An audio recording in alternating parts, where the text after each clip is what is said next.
ഇനി നമുക്ക് തേങ്ങ വറുത്തരച്ചിട്ട് നല്ല നാടൻ കേരള സ്റ്റൈൽ ചിക്കൻ കറി ഉണ്ടാക്കാം. അതിന് വേണ്ടിയിട്ട് ഒരു ചീഞ്ചട്ടി വെച്ചിട്ട് ചൂടാവുമ്പോൾ കുറച്ച് വെളിച്ചെണ്ണ, അധികം ഒഴിക്കേണ്ട, കുറച്ച് ഒഴിച്ചു കൊടുക്കുക. എണ്ണ ചൂടാവുമ്പോൾ നമുക്ക് ഉണക്കമുളക് ഇട്ട് കൊടുക്കാം. ഇതിൽ ഞാൻ 3 സാധാരണ ഉണക്കമുളകും പിന്നെ കളറിന് വേണ്ടിയിട്ട് കാശ്മീരി ചില്ലി മുളകും ചേർക്കുന്നുണ്ട്. ഒരു 2 ടീസ്പൂൺ മുഴുവൻ മല്ലി,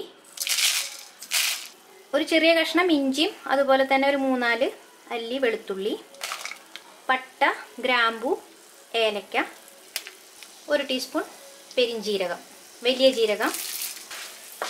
ഇതൊന്ന് നമുക്കിനെ വഴറ്റാം.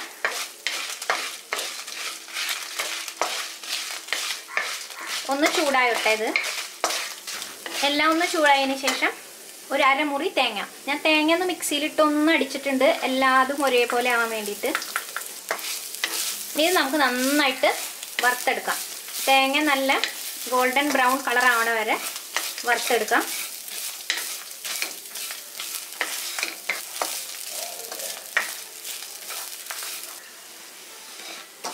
ഇപ്പോൾ തേങ്ങ നല്ല ബ്രൗൺ കളറായിട്ടുണ്ട്. ഇത്രയും മതി. നമുക്ക് തീ ഓഫ് ചെയ്യാം. തീ ഓഫ് ചെയ്തിട്ട് ഒന്ന് തണുത്തതിന് ശേഷം നമുക്കിത് അരച്ചെടുക്കാം. ഇത് നമുക്ക് നന്നായിട്ട് അരച്ചെടുക്കാം. ഇതേ ചീഞ്ചട്ടിയിൽ തന്നെ കുറച്ച് വെളിച്ചെണ്ണയും കൂടി ഒഴിക്കാം. എണ്ണ ചൂടാവുമ്പോൾ ഒരേ ഒരു സബോള, ഇത് ചെറുതായിട്ട് കട്ട് ചെയ്താണ്, അത് ചേർത്ത് കൊടുക്കാം. സബോള നല്ല ബ്രൗൺ കളർ ആവണ വരെ നമുക്ക് വഴറ്റിയെടുക്കാം. സബോള ഇപ്പോൾ ലൈറ്റ് ബ്രൗൺ കളറായി തുടങ്ങിയിട്ടുണ്ട്. ഇതിലേക്ക് നമുക്ക് കുറച്ച് കറിവേപ്പില കൂടെ ചേർത്ത് കൊടുക്കാം. ഒരേ ഒരു തക്കാളി ചെറുതായിട്ട് കട്ട് ചെയ്താണ്, അത് ചേർത്ത് കൊടുക്കാം.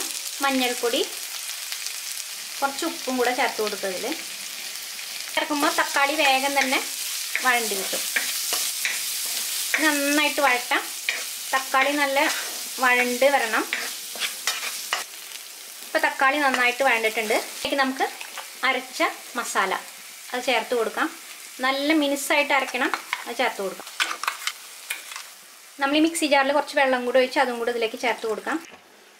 നന്നായിട്ടൊന്ന് ഇളക്കാം.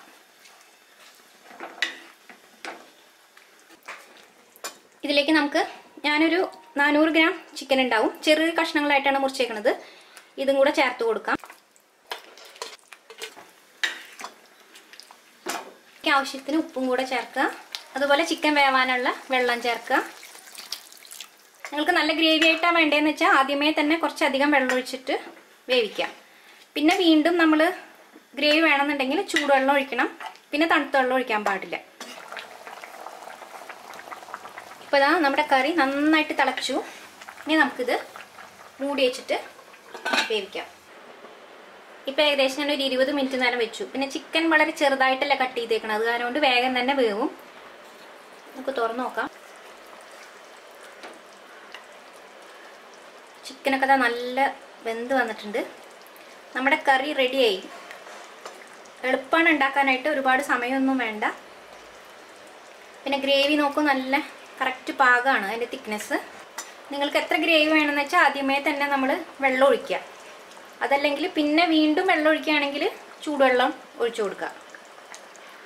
ഇതിപ്പോൾ നല്ല കറക്റ്റ് പാകമാണ് ഗ്രേവി. ഇനി നമ്മൾ കുറച്ച് നേരം 5 മിനിറ്റ് നേരം ഇങ്ങനെ തുറന്ന് വെച്ച് കഴിഞ്ഞ് കഴിഞ്ഞാൽ മേലെ നല്ല ഭംഗിയായിട്ട് എണ്ണയൊക്കെ തെളിഞ്ഞു വരും. കാണാൻ നല്ല ഭംഗിയാവും ചിക്കൻ കറി. ചോറിൻ്റെ കൂടെ കഴിക്കാനും നല്ല സ്വാദാണ്.